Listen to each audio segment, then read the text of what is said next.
Good day to you all. How are you today? I hope you are all doing well. Let's thank God for this fantastic day. மரத்தடி நிழலில் ஆங்கில இலக்கண குறிப்புகள். Grammar tips under the shade of the tree. 50 days. ஏன் மரத்தடி நிழல் என்று யோசிக்கிறீர்களா? Yes. chill என்று நடைமுறை வாழ்வில் இலக்கணத்தை சுமையாக கருதாமல் சுலபமாக பிழையின்றி சரளமாக சட்டென்று எப்படி பயன்படுத்திடலாம் என்று பார்க்கலாம். உதாரண வாக்கியங்களூடாக ஆங்கில இலக்கண குறிப்புகளை பயின்றிடலாம். நாம் அனைவரும் 50 நாட்கள் தொடர்ச்சியாக பயிற்சி எடுக்கப் போகின்றோம். வீடியோ பார்வையிடும் அனைவரும் வாய் விட்டு சொல்லி பயிற்சி எடுத்துக் கொள்ளுங்கள். வீடியோவை ஸ்கிப் பண்ணாமல், அதாவது நிறுத்திடாமல் பார்வையிடுங்கள். இதே போல பயனுள்ள வீடியோக்களை பார்வையிட இன்னும் சேனலை சப்ஸ்கிரைப் பண்ணாமல் பார்வையிடுகின்றீர்களாயின் இப்பவே சப்ஸ்கிரைப் பண்ணிக்கொள்ளுங்கள். கூடவே இருக்கின்ற பெல் ஐக்கனையும் பிரஸ் பண்ணிக்கொள்ளுங்கள். அப்போதான் இனிமேல் பதிவிடுகின்ற அனைத்து வீடியோக்களையும் தவறாமல் பார்வையிட முடியும். மற்றவர்களும் பயனடைய லைக் பண்ணிட்டு share பண்ணிக்கொள்ளுங்கள். Let's start the practice. Day 41. Present perfect plus already. நமது அன்றாட வாழ்வில நாம எதிர்பார்த்ததை விட சில நிகழ்வுகள் சீக்கிரமாக நிகழ்வதை எடுத்து கூற already என்னும் adverb-ஐ present perfect tense ஓடு பயன்படுத்துவோம். already அப்படின்னா தமிழில் என்ன அர்த்தம்? Very good. ஏற்கனவே, ஏலவே அப்படின்ற மாதிரி அர்த்தம் கொள்ளலாம்.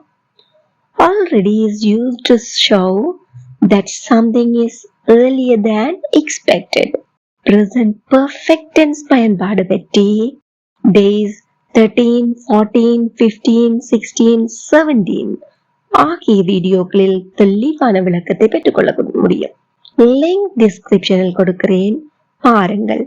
சந்தேகங்கள் இருப்பின் கமெண்டில் பதிவிடுங்கள். இப்போ உதாரணங்கள் பார்ப்போமா? வழக்கமாக தபால்காரர் கடிதங்களை காலை 7 மணிக்கு விநியோகிப்பார். ஒரு நாள் காலை அவர் காலை 6 மணிக்கு கடிதங்களை விநியோகித்தார். இச்சந்தர்ப்பத்தை எவ்வாறு இலகு வாக்கியமாக வெளிப்படுத்துவோம்? தபால்காரர் ஏற்கனவே கடிதங்களை வழங்கியுள்ளார் அப்படின்னு. ஒரு சில வினாக்களை வினவி பார்ப்போம். What time does the postman usually deliver the letters? வழக்கமா எத்தனை மணிக்கு விநியோகிக்கிறார்? Very good.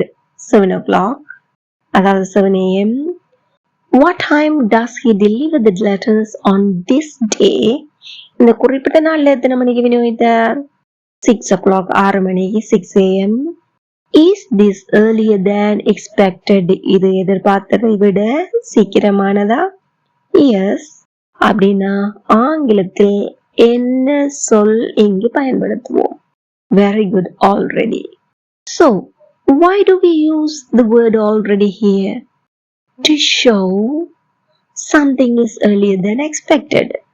இத நாங்க இந்த வாக்கியத்தை ஆங்கிலத்துல எப்படி சொல்லலாம்னு பார்ப்போம். தபால்காரர் கடிதங்களை வழங்கியுள்ளார், வழங்கி இருக்கிறார் அப்படின்னா நாங்க ஆங்கிலத்துல எப்படி சொல்வோம்? The postman has delivered the letters அப்படின்னு சொல்வோம். இப்போ இங்க ஏற்கனவே என்கின்ற ஒரு சொல்லை இதனோடு சேர்த்துள்ளோம். இந்த ஆல்ரெடி என்றத வாக்கியத்துல எங்க பயன்படுத்தலாம் என்று நான் 3 சந்தர்ப்பங்களை கூறுகிறேன். அதில் சரியானவை எவை என்று தெரிவு செய்து பாருங்கள். Option A, already the postman has delivered the letters. Option B, the postman has delivered the letters already. Option C, the postman has already delivered the letters. இந்த ABC என்கின்ற ஆப்ஷன்ஸில் எது சரியானது அல்லது எவை சரியானவை? Very good. Already என்பதை நாம் வாக்கியத்தின் இறுதியில் ஆயினும் அல்லது has, have என்கின்ற auxiliary verbுக்கு பின்னாடி already போட்டு அதற்கு பின்னாடி மெயின் verb வர்ற மாதிரி, அதாவது auxiliary verbுக்கும் மெயின் verபுக்கும் இடையிலும் பயன்படுத்த முடியும். அப்போ இதில் தவறான ஆப்ஷன் எது? Again, well done. Option A already வாக்கியத்தின் ஆரம்பத்தில் பயன்படுத்துவது தவறானது. அதை வாக்கியத்தின் இறுதியிலாயினும் அல்லது ஆக்சிலியரி வெர்புக்கும் மெயின் வெர்புக்கும் இடையிலாயினும் பயன்படுத்த வேண்டும். அப்போ இதை ரெண்டு வழியில ஆங்கிலத்துல நாம சொல்லி இருக்கலாம். எப்படி? The postman has delivered the letters already. அல்லது the postman has already delivered the letters. இதுல நாங்க ரொம்பவே விரும்பி பயன்படுத்துகிற வடிவம் ஆக்சிலியரி வெர்புக்கும் மெயின் வெர்புக்கும் இடையில் ஆல்ரெடி என்பதை பயன்படுத்துவது. மறுமுறை சொல்லி பார்ப்போம். The postman has already delivered the letters. Again, the postman has already delivered the letters. மேலும் உதாரணங்கள் பார்ப்போம். நான் அதை ஏற்கனவே பார்த்து விட்டேன். Very good. I என்பது third person singular அல்ல, அதனாலே have என்பது பயன்படுத்துவோம். I have already seen it. I have already seen it. Again, I've already seen it. I've already seen it. அவள் தனது சம்பளத்தை ஏற்கனவே செலவழித்து விட்டாள். அவள் என்பது பேசப்படுகின்ற, அதாவது third person singular ஆதலால் has. She has already spent her salary. She has already spent her salary. Again, she has already spent her salary. ரயில் ஏற்கனவே புறப்பட்டு விட்டது. The train, இதுவும் again third person singular. The train has already left. அல்லது இதை வேறு எப்படி சொல்லி இருக்கலாம்? The train has left already. The train has left already. Again, the train has left already. அவர்கள் ஏற்கனவே ஒழுங்குபடுத்தலை முடித்து விட்டனரா? இங்க நாங்கள் பார்ப்போம், அவர்கள் ஒழுங்குபடுத்தலை முடித்து விட்டார்கள். அதாவது அவர்கள் ஏற்கனவே ஒழுங்குபடுத்தலை முடித்து விட்டார்கள். அப்படி என்று வாக்கியமாயின் இதை எப்படி சொல்லியிருப்போம்? They have already finished the arrangement. இங்கு வினாவாக்க என்ன செய்வோம்? அந்த ஹெல்பிங் வெர்ப், ஆக்சிலியரி வெர்ப் அப்படியே தூக்கி கொண்டே சப்ஜெக்ட் முன்னாடி போடுவோம். போட்டு கேட்டு பார்ப்போமா? Have they already finished the arrangement? Have they already finished the arrangement? Again, have they already finished the arrangement? Have they already finished the arrangement? மேலும் உதாரணங்கள் பார்ப்போம். அவர்கள் ஏற்கனவே அதை விற்று விட்டார்கள். விற்றல், அதை எப்படி ஆங்கிலத்தில் சொல்லுவோம்? Very good. Sell, sold, sold. They have already sold it.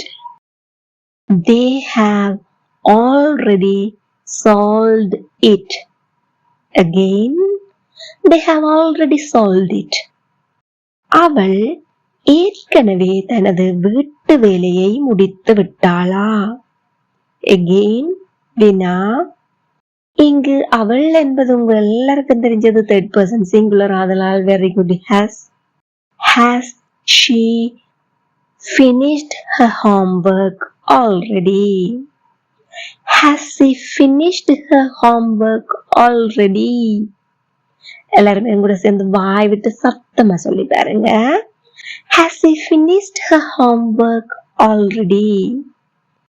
இங்க உங்களுக்கு சந்தேகம் வந்திருக்கலாம், இந்த ஆல்ரெடி ஏன் கடைசியில தான் பயன்படுத்தணுமா அப்படின்னு. இல்லவே இல்லை. நீங்கள் ஒருவேளை has she already finished her homework அப்படின்னு யோசிச்சிருந்தா அதுவும் சரியான வாக்கியமே, சரியான வினா வாக்கியமே. மேலும் ஒரு உதாரணம் பார்ப்போமா? ஷீலா ஏற்கனவே அங்கு போய்விட்டாள். Again, Sheila is third person singular ஆதலால் well done has. Sheila has already gone there. Sheila has already gone there. எங்கூட சேர்ந்து சத்தமா வாய் விட்டு சொல்லி பாருங்க. Sheila has already gone there. Sheila has already gone there. Now, this is the time for you to check your understanding. அவன் ஏற்கனவே வந்தடைந்து விட்டானா? அவர்கள் ஏற்கனவே சாப்பிட்டு விட்டார்கள். நான் அதை ஏற்கனவே திறந்து விட்டேன். அவள் ஏற்கனவே இரவுணவை தயாரித்து விட்டாள். Please comment your answers. Don't worry about your mistakes. இது தொடர்பாக உங்களுக்கு ஏதாவது சந்தேகங்கள் இருப்பின் அவற்றையும் கமெண்டில் பதிவிடுங்கள். இந்த வீடியோ உங்களுக்கு பயனுள்ளதாக இருந்திருப்பின் இப்பவே ஒரு லைக் பண்ணிட்டு மற்றவங்களும் பயனடைய ஷேர் பண்ணிக்கொள்ளுங்க. இதே போல் மேலும் பயனுள்ள வீடியோக்களை பார்வையிட சேனலை subscribe பண்ணிக்கொள்ளுங்கள். Thank you for watching.